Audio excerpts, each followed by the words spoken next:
Assalamualaikum warahmatullahi wabarakatuh.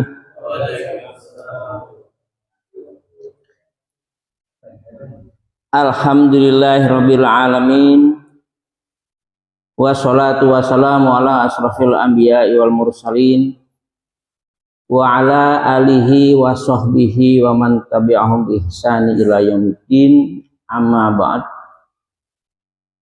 Qala Allah Ta'ala fi kitabihil karim, a'udzu billahi minasyaitonir rajim.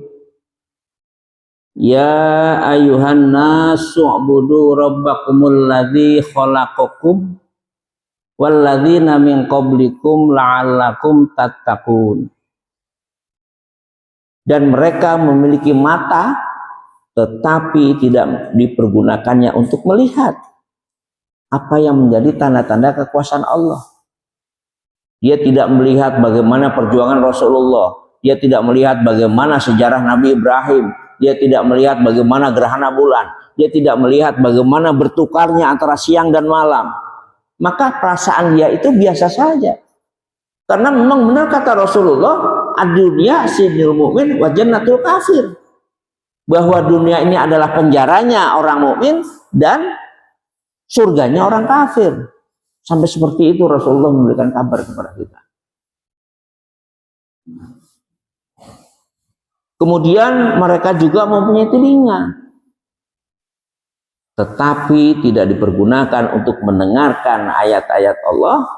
Mereka seperti hewan ternak, bahkan lebih sesat lagi. Mereka itulah orang-orang yang lengah. Balhum adol. Kal an'am balhum adol. Dia seperti binatang-binatang ternak, bahkan lebih rendah lagi. Wong kambing dengan manusia aja sudah lebih rendah kambing, ini lebih rendah lagi. Nauzubillah min dzalik.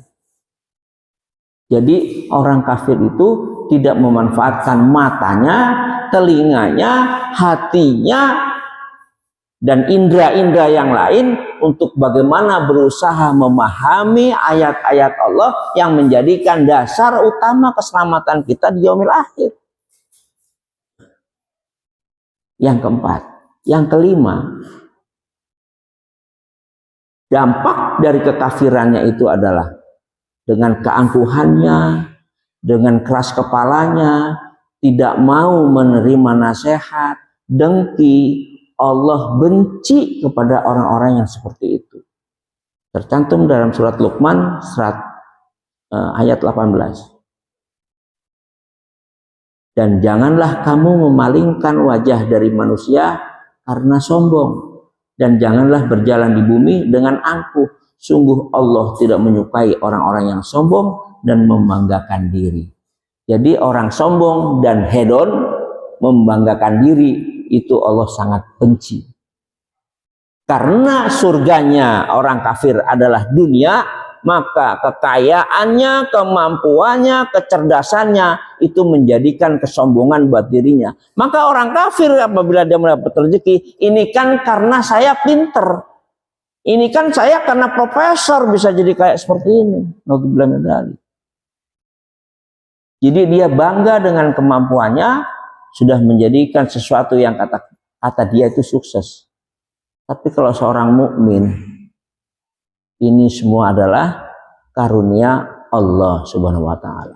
Perkara dia jadi pinter, perkara dia seorang profesor, karena memang kewajiban sebagai seorang mukmin adalah belajar. Dengan belajarnya itu bisa menjadi strata 1, bisa menjadi strata 2, bisa menjadi strata 3, bahkan menjadi profesor barangkali. Karena belajarnya itu dalam rangka thalabul ilmi, di mana kata Allah, innama yakhsyallahu min ibadihil ulama.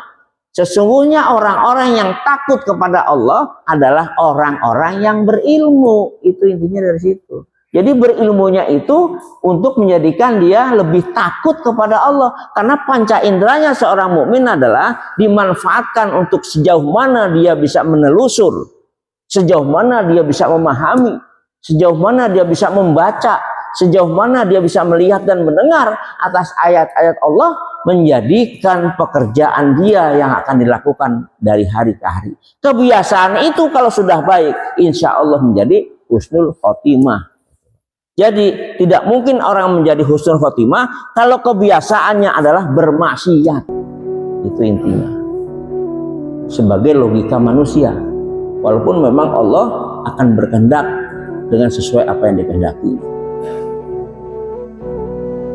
Seperti pemahaman para sahabat pada saat Rasulullah berkata seperti ini. Bahwa 50.000 tahun sebelum bumi dan langit diciptakan, surga nerakanya manusia, kaya miskinnya manusia, jelek buruknya manusia, dari mulai Adam sampai hari kiamat itu sudah tertulis di Lauhul Mahfuz.